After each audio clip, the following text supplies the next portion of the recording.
Welcome back to our deep dive. Today, we're digging into some excerpts from a blog post that caught our eye. Mhm. It's called Stepping Beyond the Usual Clinical Boundaries, Twisted Thoughts.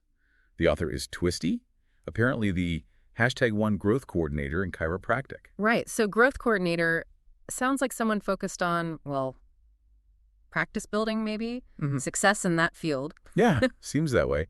And that title, Twisted Thoughts, it definitely signals we're probably not getting the standard advice here. Exactly. So our aim today is to really unpack Twisty's main idea. Right. What's this message about the doctor-patient relationship and truly serving patients beyond just the clinical norms? Right. The core of it seems to be this push for a more real and raw approach. It talks about being naturally right instead of just like authentic. And a big part of that is this line about how real people fuck, fight, and fear.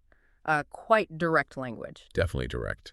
The argument is that healthcare providers need to actually acknowledge and maybe engage with that reality in their patients' lives, not just the symptoms. Which, for listeners interested in understanding the real world, the messy parts, this perspective dives right in. It avoids the surface level stuff. And then there's this distinction made between liking your patients and loving them, which sounds intense. It does, but the post defines love here not as like warm fuzzies or being friends. Okay. It's framed more as commitment, honesty, Mm-hmm. doing whatever it actually takes to serve the patient's best interests, even if that means being difficult or saying tough things. So less about bedside manner in the traditional sense and more about profound dedication to their well-being. That seems to be the idea. It challenges that purely, pleasant interaction model. Right. And building on that loving commitment idea, Twisty gives some pretty concrete examples of stepping beyond those clinical boundaries. Yeah, this is where it gets specific. Things like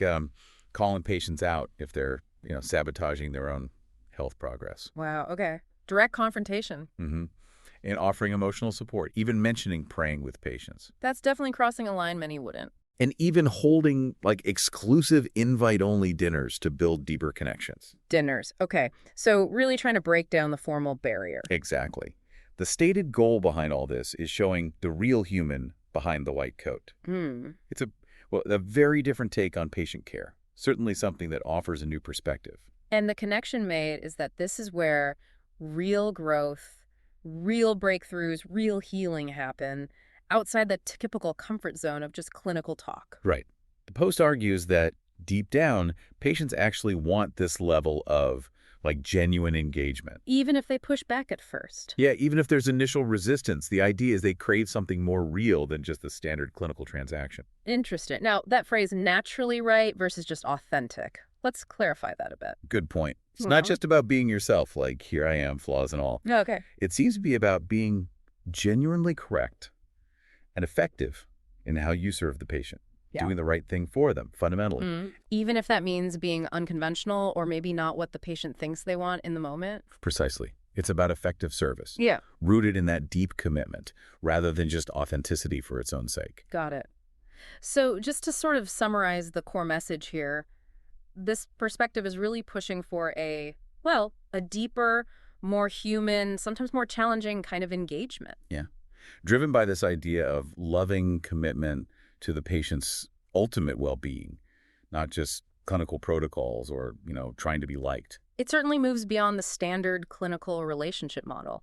We should probably note, too, that the language is very direct, and we're just conveying the ideas presented here, not necessarily endorsing the specific style or every tactic. Absolutely. Just exploring the perspective, which leads to a final thought for our listeners to maybe chew on. Okay. Thinking about your own relationships, maybe professional, maybe personal, where helping or serving others is involved.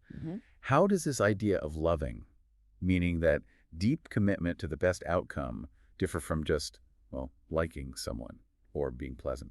That's a really interesting question to ponder. How that commitment changes the dynamic, even when it's difficult. Yeah. Something to think about beyond just the chiropractor's office.